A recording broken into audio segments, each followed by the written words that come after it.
Syahidallahu annahu la ilaha illahu. Allah menjelaskan, Allah memberitahukan kepada jin, manusia dan malaikat bahwa sesungguhnya la ilaha illahu, tidak ada yang berhak disembah, tidak ada yang wajib diibadahi, ditunduki dengan puncak ketundukan, melainkan hanya Allah. Wal malaikatu, malaikat juga menjadi saksi. Awas, atofnya kepada syahidallahu. Nah, kalau di sini mananya apa? Malaikat bersaksi, malaikat membenarkan. Karena malaikat tidak ada yang bermaksiat kepada Allah Ta'ala. Terus, wa ulul ilmi, kemudian orang-orang yang berilmu itu juga bersaksi bahwa apa? La ilaha illallah. Nah, di dalam memberitahu, di dalam menjelaskan kepada hamba-hambanya, kepada manusia, jin, malaikat, Allah itu qaimam bil qisti, ay muqiman lil adli. Qaimam bil qisti, ay muqiman lil adli. Allah senantiasa berbuat adil. Artinya apa? Tidak mungkin. Awas. Allah itu tidak akan menyiksa hamba-hambanya yang beriman nanti di akhirat, tidak mungkin. Tidak mungkin Allah misalkan orang-orang yang tidak beriman nanti dimasukkan ke dalam surganya. Itu namanya tidak adil. Nah, itu tidak mungkin bagi Allah Ta'ala. Walaupun kuasa, tapi tidak mungkin. Awas. Qaimam bil qisti, maksudnya apa? Orang-orang yang beriman, orang-orang yang mengakui la ilaha illallah itu diberitahukan kepada malaikat, kepada jin dan manusia. Allah memberitahukan kepada mereka. Di dalam memberitahukan, di dalam menghukumi, qaimam bil qisti, Allah senantiasa berbuat adil. Tidak ada hambanya yang mati dalam keadaan beriman yang nanti selamanya di neraka. Tidak ada. Tidak ada orang yang meninggalnya dalam keadaan kufur kemudian nanti dimasukkan ke dalam surga. Tidak ada. Itu maksud daripada qaimam bil qist. Adil. Jadi Allah memerintah, ada janjinya, ada balasannya yang menyenangkan. Allah mencegah, ada ancamannya, ada balasan yang menyedihkan. Lah, di dalam Allah berbuat, di dalam Allah berjanji, di dalam Allah mengancam, itu sesuai dengan apa yang Allah ketahui, sesuai dengan apa yang Allah kehendaki. Tidak ada yang Allah kehendaki, tidak ada yang, tapi Allah tidak mengetahui. Demikian seterusnya. Terus, wa'allamaka ma lam takun ta'lam, wa'allamaka ya Muhammad, dan Allah memberi ilmu, memberi pengetahuan kepadamu wahai Muhammad, ma lam takun ta'lam, apa-apa yang belum engkau ketahui, min umuriddin, ay min umuriddin asy-syara'i wa tafasilil iman, wa kana fadlullahi 'alaika 'azima. Dan Allah Subhanahu wa ta'ala mengajarkan kepadamu wahai Muhammad apa-apa yang engkau belum mengetahui. Awas, yang belum diketahui oleh Nabi itu apa? Tafasilul iman, rincian keimanan. Adapun pokok keimanan, seluruh nabi itu tidak ada yang mengalami tidak tahu walaupun belum menjadi nabi. Tidak ada nabi dalam keadaan kafir sebelum menjadi nabi. Tidak ada nabi yang dalam keadaan tidak beriman sebelum menjadi nabi. Awas, yang dimaksud dengan wa'allamaka ma lam takun ta'lam, Allah mengajarimu wahai Muhammad apa yang diajari? Tafasilul iman, Perinciannya iman, bukan pokok keimanan dan hukum-hukum syariat. Tentang sholat itu yang wajib 5 waktu. Yang 5 waktu itu berapa rakaat? Nah, itu namanya asy-syara'i. Nabi sebelum diberitahu oleh Allah maka tidak tahu. Tapi dalam urusan pokok keimanan, Nabi itu pasti sudah mengenal Allah walaupun mereka belum menjadi nabi. Dalam Al-Qur'an disebutkan yang menjelaskan tentang ceritanya Sayyiduna Ibrahim alaihissalam, walaqad ataina rusydahu min qabl. Itu ayat Quran yang mengatakan bahwa Nabi sebelum baligh, Nabi Ibrahim itu sudah beriman kepada Allah Ta'ala. Walaqad ataina rusydahu min qabl. Nabi Ibrahim itu sudah beriman, dan nabi-nabi yang lain, karena nabi yang satu dengan yang lain tidak berbeda, itu sudah beriman sebelum menjadi nabi, bahkan sebelum baligh. Nah, semacam itu. Wa kana fadlullahi 'alaika 'azima, dan keutamaan Allah kepadamu wahai Muhammad itu sangat agung.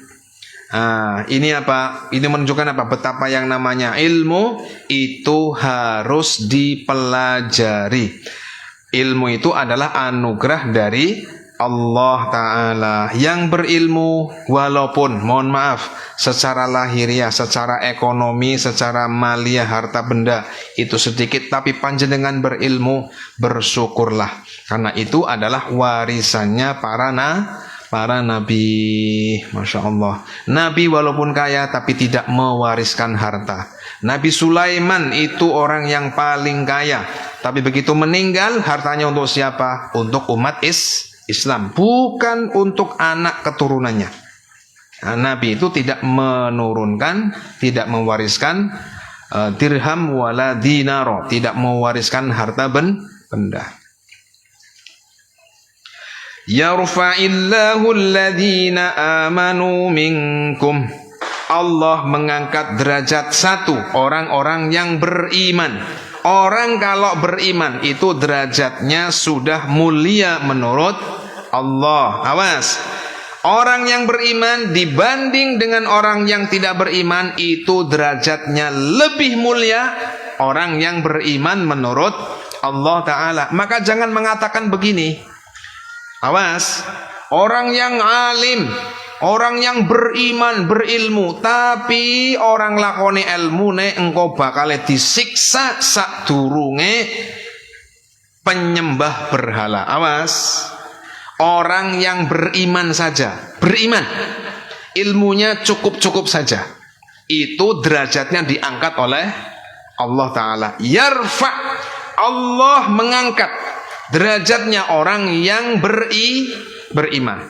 Terus, walladzina utul ilma darajat, dan orang-orang yang dikaruniai ilmu itu berarti orang yang dikehendaki derajat yang tinggi oleh Allah Ta'ala. Jangan mengatakan begini, walaupun kiai, misalkan, tapi kalau tidak mengamalkan ilmu itu nanti akan disiksa lebih dulu dibandingkan dengan penyembah berhala. Awas, penyembah berhala orang beriman apa tidak?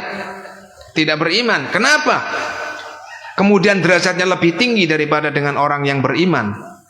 Padahal di sini dikatakan orang yang beriman saja, maksudnya ilmunya tidak begitu, ini sudah mulia. Kemudian satu tingkat lagi, yakni orang yang berilmu. Nah, yang paling ideal adalah yang mengamalkan ilmu.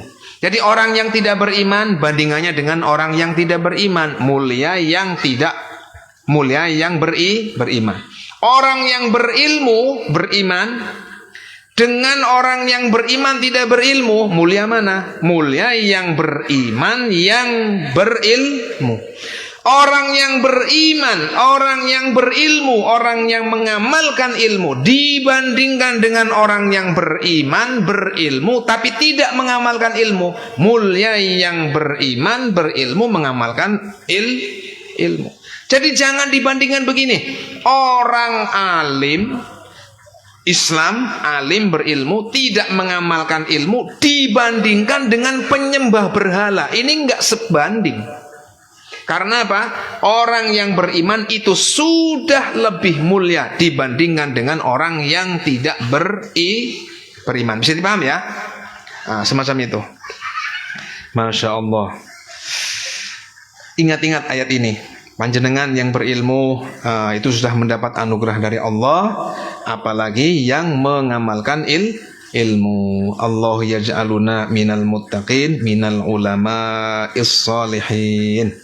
Terus, hal yastawil ladzina ya'lamuna wal ladzina la ya'lamun. Ai la yastawun. Orang-orang yang berilmu dan yang tidak berilmu itu tidaklah sama. Yang berilmu dan yang tidak menurut Allah tidak sama. Allah saja mengatakan yang berilmu dan yang tidak berilmu itu tidak sama. Hal yastawi ay la yastawun. Tidaklah sama. Innama yatadzakkaru ulul albab. Orang-orang yang menggunakan akalnya. Ulul albab ay alladzina ya'tabirun. Orang yang berakal dan menggunakan akalnya, itu namanya ulul albab. Orang yang berakal dan menggunakan akalnya adalah orang-orang yang dapat mengambil peringatan. Maksudnya bagaimana? Ketika diperingati, nanti di akhirat itu ada surga loh. Di akhirat itu ada neraka loh. Itu nanti dia akan ingat. Itu namanya ulul albab. Banyak orang berakal tapi tidak menggunakan akal. Orang yang berilmu, ilmunya benar, ilmunya sahih, itu mereka adalah ulul albab, diberikan anugerah oleh Allah Ta'ala akal dan digunakan untuk berpikir yang bermanfaat bagi dirinya untuk dilakukan, yang tidak bermanfaat bagi dirinya untuk dijauhi. Allah yaj'aluna wa iyyakum minal ulama'il amilin. Semoga kita dijadikan oleh Allah Ta'ala orang yang berilmu. Bukan dijadikan kiai, tidak harus. Orang yang berilmu dan yang mengamalkan ilmu. Kiai, ustadz itu adalah panggilan dunia. Di akhirat nanti yang akan terbukti siapa yang berilmu dan siapa yang mengamalkan ilmu. Panggilan dunia hanya berlaku di dunia. Wallahu yuwaffiquna fima yuhibbuhu wa yardah minal qawli wal amali wan niyah. Wallahu a'lam. Wallahul muwaffiq ila aqwamit thoriq. Assalamualaikum warahmatullahi wabarakatuh.